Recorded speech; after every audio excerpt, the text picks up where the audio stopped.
Well, hello everyone and welcome back to another video, the F122 Drive Career Mode with Williams, episode number 8 today for the Crash Grand Prix of Season 1. If you missed the previous episode uploaded on Friday at Monaco, I recommend go and check that out. Of course, subscribe and new to the channel to see plenty more F122 Drive Career Mode and other F122 gameplay. But coming into this video then, R&D wise, we haven't got really anything coming in apart from the ERS upgrade as well. There's not really a lot I can do on the Sashi side or the engine side. The only thing is fuel, and we don't need fuel efficiency. Fuel efficiency you don't need it on this year's game, absolutely not. As long as you overfuel the car. I mean, you could probably get away with underfueling the car. We're going to put a major rear downforce upgrade on, because that's pretty much the only one I could have afford, as the ERS upgrade does come through and it doesn't fail first time, which is good news as well. But that's still not going to be enough, because Aston Martin have actually spread the gap between ourselves and them. No upgrades for AlphaTauri. McLaren have moved ahead of them, and Alpine, Haas have also brought upgrades. Alfa Romeo are also almost as close to Mercedes, as well as Ferrari slightly extend their gap on Red Bull, as if they don't need that. But into practice then. Yes, practice. We're going to start this off in practice with Valtteri Bottas, and he's binned it in the corner. So that's a taste of what's to come, because it's now time for qualifying.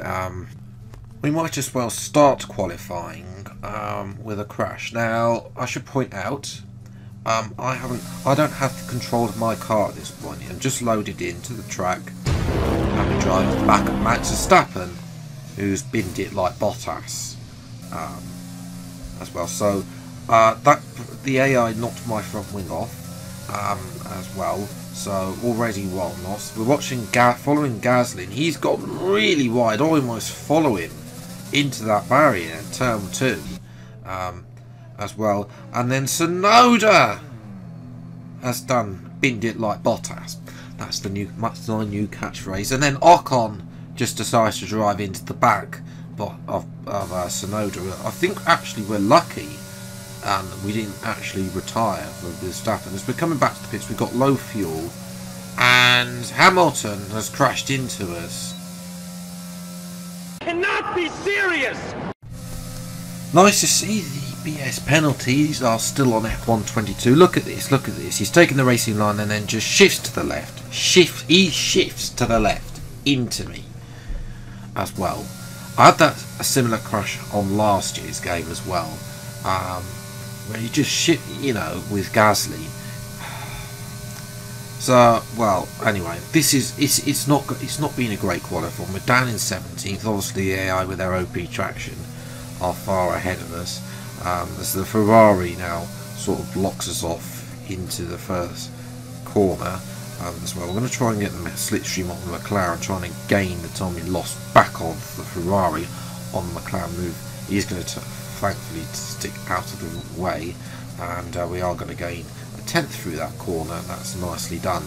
Now we need to look to try and see what we can do. 10th and a half up. I think a couple more people have retired, but we're just going to press on at that same corner and just done what the F1 game does best and make them disappear like they were never there.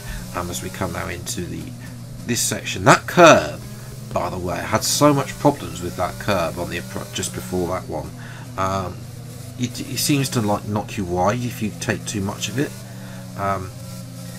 as well. The traction out of this corner has always been atrocious, and on this year's game it's even worse because of the AI having OP traction. This corner is horrific. Do not touch that curve. There's so much understeer in that corner. It is so easy to bin it in that corner at this track. Through the final corner, avoid that curve because it's a real sausage curve, really. So we come through now the final section, as Perez has binned it now as well. Add to the collection. We're second up on our previous best time, so we're back to the second improvements on the final laps again. Haven't got a lot of ERS to play with. I think a couple of people have actually crashed as well, and in the end it's P15, which with Hamilton's penalty isn't enough. So at this moment in time, we might as well add to those penalties and take a full set of engine components as well. We might as well, there's no point, because we're going to be starting last, we might as well take that extra lot as well. But P15, we were better than Albon, but Albon I think crashed on his final lap as well, and the Perez as well, the only other people to crash. So yes, frustration for us. It's going to start. This was our chance to gain some big places and start higher up the grid, but alas, it's not to be, and we'll have to start from the back. We'll see what we can do. Time for the race. A warm welcome to all of you at home to today's Azerbaijan Grand Prix, a race that in its short history has already proven no stranger to drama, and where a fourth row start is just about as likely to give you a podium as pole position, with Lance Stroll and Sergio Perez finishing third in 2017 and 18 respectively. With 20 turns and a length of 3.7 miles, Baku City Circuit in the heart of the Azerbaijan capital is a real test of a driver's endurance, patience and precision. 90-degree corners through Sector 1, leading to a tightening uphill sprint as we start to circle around the old city. Then a 1.4-mile chase flat out through Sector 3 towards the finish line. Let's run you through the driver grid order for today's exciting race. Fantastic effort from Charles Leclerc yesterday, and it's put him on pole. And the smooth operator, Carlos Sainz, completes the front row.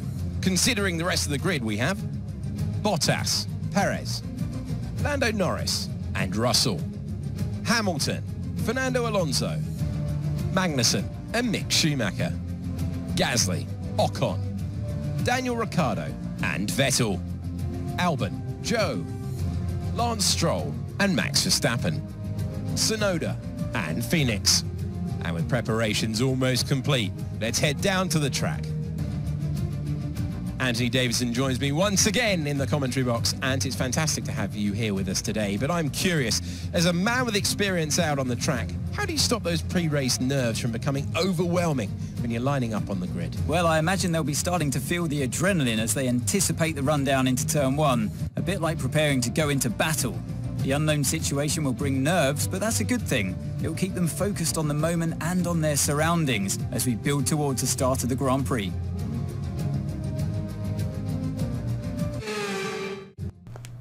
So here we are on the grid. A great chance for the likes of Leclerc and Sainz, Ferrari, to pretty much take a command and lead the championship.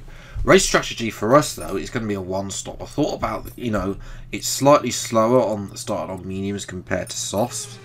So we're going to start on the softs, basically, as well. So 5 lights then to the Azerbaijan Grand Prix, and away we go. And it's a good start, a lot better than Verstappen there. So we're going to dive it down the inside, narrowly missing Zhou Guanyu there, and move up to P15. Zhou, though, get out tractions, as of course he does, out of turn 2. You're going to go down the inside of Ricciardo there, and guess what happens? He out tractions us, and then look at Zhou, how much speed he has through that corner. And bearing in mind, I've lowered the AI because of the traction. We're going to send it, though. Absolute send and a half there to try and get points in this race, because there is no answer to the AI's traction. But here's a replay. This is not a move I want to really be making, but we got nothing to lose by making such a move. And bold, very bold move there. Lucky not to get any contact. As I'm watching Yuki Tsunoda, who's had damage. He's rear-ended. I think that's Stroll in the Aston Martin, and Yuki's given up. As I look at Zhou go past the traction again. We're going to get him under braking though, because Gasly's broken far too early for that corner. And Gasly has hit the wall there on the inside of turn 1. So I don't know if he's got sashi damage. We're going to dive down the inside of Gasly at turn 2. Again, braking early as well. And then we're going to try and shift, but Gasly shouldn't get past us. Should have done enough. Next up is Sebastian Vettel's he's having a good race. Lewis Hamilton is going slowly. I don't know if Hamilton has floor damage or something like that. But you see how Vettel's easily done there is this contact with Gasly, because Gasly, again, having so much traction out of down that straight.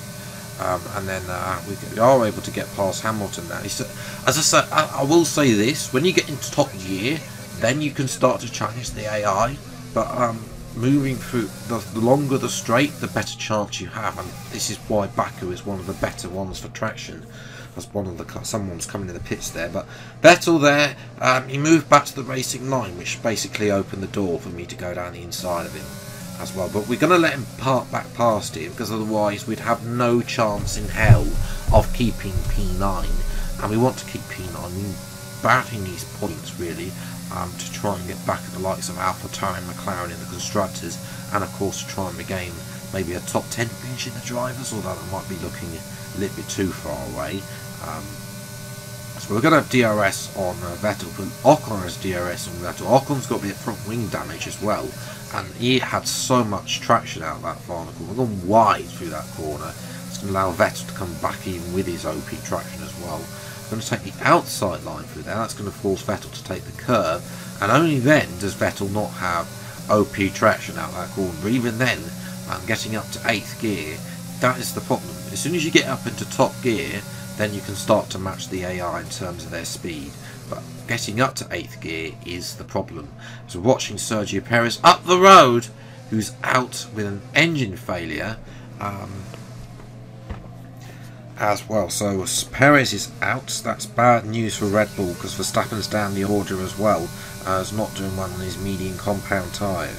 So you come into the pits then at the end at lap 5. Soft don't last too long around here, especially with the base tyre wear that we have got one tyre wear upgrade, but I think tyre wear, you know, they've actually, one place that they have improved is tyre wear grading. It's optimal turning, by the way. I finally nailed that bit. 0.4s. We only just beat Ricciardo there. 2.5 seconds. That's a lot better. As well, but only narrowly beat Ricciardo there.